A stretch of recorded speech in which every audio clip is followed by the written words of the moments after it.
homeostasia tiene 4 procesos en realidad. Espasmo, tapón plaquetario, vasoconstricción y fíbrido. ¿Cuáles son?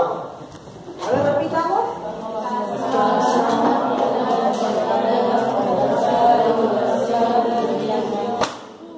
Muy bien.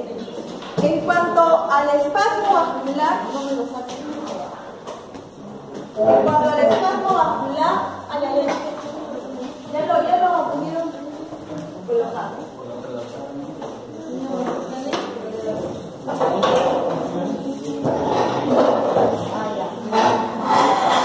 ¿Puedes apagar la luz? John, sale del video. ¿Alguien tiene la regla? ¿Quién es el famoso, verdad? ¿Qué me pasó? En cuanto al espasmo vascular, ¿no? Es el primer proceso. Tenemos que se da este espasmo, esta contracción del músculo del vaso sanguíneo, porque cuando hay hemorragia, lo primero que sucede en segundos es vasoconstricción, se cierra el vaso. Y la finalidad de cerrarse es para que no se siga desangrando el paciente, para que evitemos la hemorragia. Pero se entiende que el músculo del vaso sanguíneo es el que se tiene que contraer. ¿Y por qué se contrae? No se contrae porque le dé la gana, se contrae porque van a haber factores que lo estimulan. La misma lesión del endotelio, la misma lesión endotelial, va a condicionar con un efecto directo que le llaman espasmo miógeno local. Entonces, la misma lesión del endotelio va a condicionar a que el vaso sanguíneo se contraiga. Se conoce como espasmo miógeno local. La misma lesión del músculo liso del vaso sanguíneo condiciona a que se contraiga el vaso sanguíneo. Otro factor también importante es el sistema nervioso simpático. Cuando yo tengo una hemorragia, la ruptura de un vaso sanguíneo, cuando se rompe el vaso, obviamente van a mandar señales nerviosas que van a llegar a través de los vasos sanguíneos hacia el sistema nervioso, porque en la pared de los vasos sanguíneos hay receptores nerviosos que van a emitir señales de ruptura del vaso hasta el bulbo raquídeo. Y en el bulbo raquídeo se va a estimular el sistema simpático. Y el sistema simpático, en este momento, con la ruptura del vaso, va a emitir liberación de el sistema simpático que libera, ¿qué vamos a liberar? Adrenalina. Y entonces, esta adrenalina liberada por el sistema simpático se activó ¿por qué se activó el sistema simpático? ¿Quién le llegó a la señal? La ruptura del vaso. Se rompe el vaso. Prende la luz, por favor.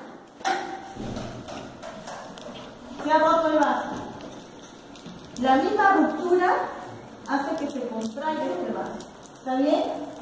Esta misma ruptura emite, acá hay señales nerviosas, emite señales al sistema nervioso simpático. El sistema nervioso simpático estimula o libera una hormona llamada adrenalina. Y la adrenalina lo que produce es una vasoconstricción. ¿Para qué? Para que se contraiga el vaso y evitar así la hemorragia. Ruptura del vaso, emite señales del sistema simpático, se libera adrenalina que produce vasoconstricción. ¿Para qué? Para evitar la hemorragia. Y otro tercer punto, no menos importante, son las sustancias que se liberan por la ruptura del endotelio. Aquí en el endotelio hay, por ejemplo, unas sustancias, en la pared del endotelio hay unas sustancias que son en realidad proteínas llamadas, por ejemplo, endotelina. Esta endotelina se activa cuando se lesiona, cuando se rompe el vaso. Y la endotelina lo que produce es vasoconstricción. Otra sustancia también muy importante que va a producir vasoconstricción trombosano Trombosano. es producida por las Plaquetas. son sustancias externas, pero que también me pueden producir vasoconstricción. Entonces, ¿qué me produce vasoconstricción? Tres cosas. El espasmo miógeno local, el propio vaso sanguíneo, el propio músculo del vaso, factores autacoides locales que son la endotelina y el trombosano, por ejemplo, y el sistema neurosimpático a través de la adrenalina. ¿Se entendió? Sí. Muy bien. Entonces, vamos a hablar del siguiente proceso que después del espasmo que viene. Formación del tapón plaquetario. ¿La formación de qué? Del tapón plaquetario. ¿Quién es la estrella aquí? Plaquetas. Entonces vamos a hablar de las Plaquetas. En este momento tengo un vaso que está roto, pero contra. Ahora van a venir a accionar las Plaquetas. plaquetas. Vamos a hablar primero de las plaquetas para poder entender. Vamos a ver las características de las plaquetas. ¿Ok? En primer lugar, apagame la luz, las plaquetas son unas células muy pequeñas, las más pequeñas de las células sanguíneas. Como pueden ver en la diapositiva, son una comparación entre las plaquetas y los neutrófilos y los glóbulos rojos. En comparación, son las más pequeñas. Aquí tenemos una microscopía electrónica en donde podemos observar los megacariocitos, o también llamados trombos. Son células pequeñas que no tienen núcleo, ¿no? Que proceden de los megacariocitos a través de los megacarioblastos de las células hematopoieticas de la médula ósea, y que es muy importante conocer la concentración en sangre periférica, que es de alrededor de 150.000 a 300.000 células por campo.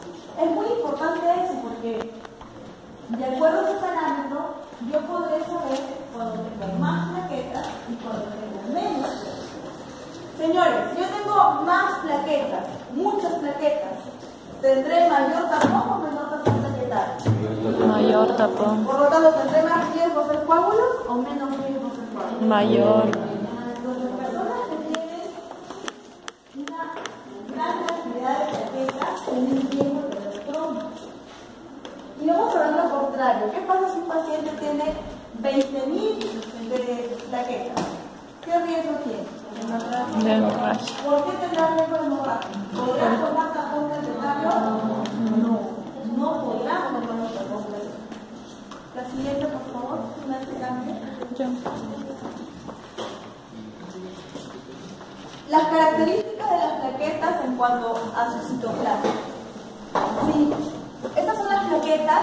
Aquí en el interior, a pesar de que no hay núcleo, a pesar de que en el citoplasma de las plaquetas no hay núcleo, tenemos una enorme cantidad de enzimas que son muy importantes porque estas enzimas son las que van a formar un montón de sustancias. Entonces, tenemos por ejemplo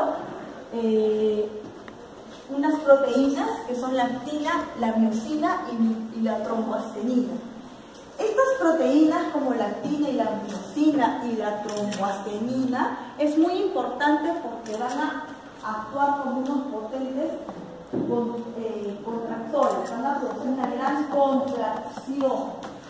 Y acuérdense de eso porque cuando iniciemos en el momento de la retracción plaquetaria, por ejemplo, ¿se acuerdan cuando hablamos de la retracción? ¿Qué habíamos dicho de la retracción plaquetaria? ¿Qué sigue la retracción?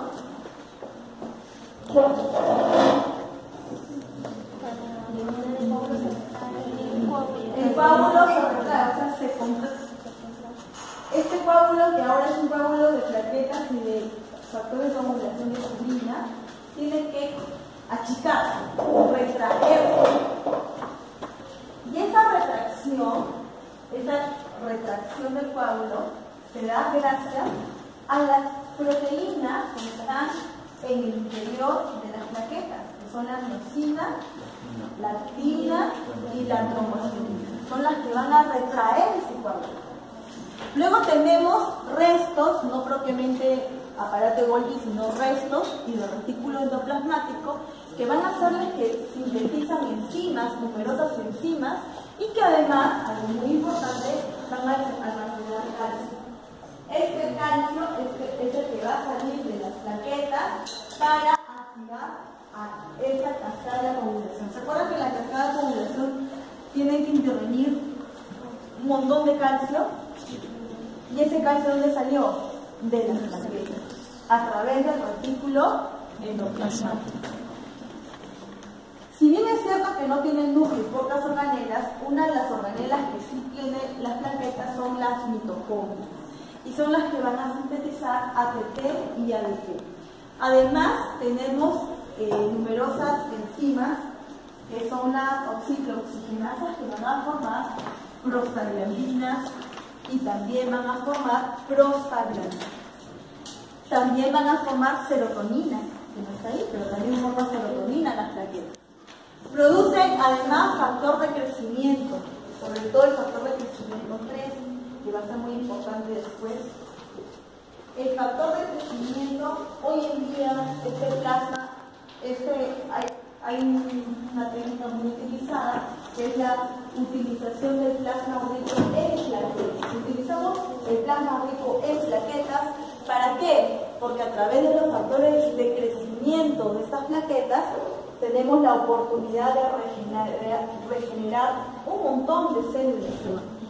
Además de fibroblastos, se ha demostrado, porque nosotros necesitamos fibroblastos, no necesitamos fibroblastos en el proceso de la hemostasia. ¿Necesitamos fibroblastos o no? ¿Se acuerdan cuando les hablé de la fibrinolina, o que si no se va a formar una cicatriz con fibrosis, y que para la fibrosis se necesitaba fibroblastos? ¿Y quién estimula esta regeneración, proliferación de fibroblastos? Las plaquetas, a través de sus factores de crecimiento. O sea, más o menos es así. Yo quiero tener una cicatrización de la existencia de una herida, que puede ser la fractura del brazo, y yo quiero cerrar esta herida. ¿Cómo cierro esta herida, este hueco? Ojo, que el coágulo es temporal. El coágulo lo único que es como un tapón para tapar el hueco. ¿Estamos?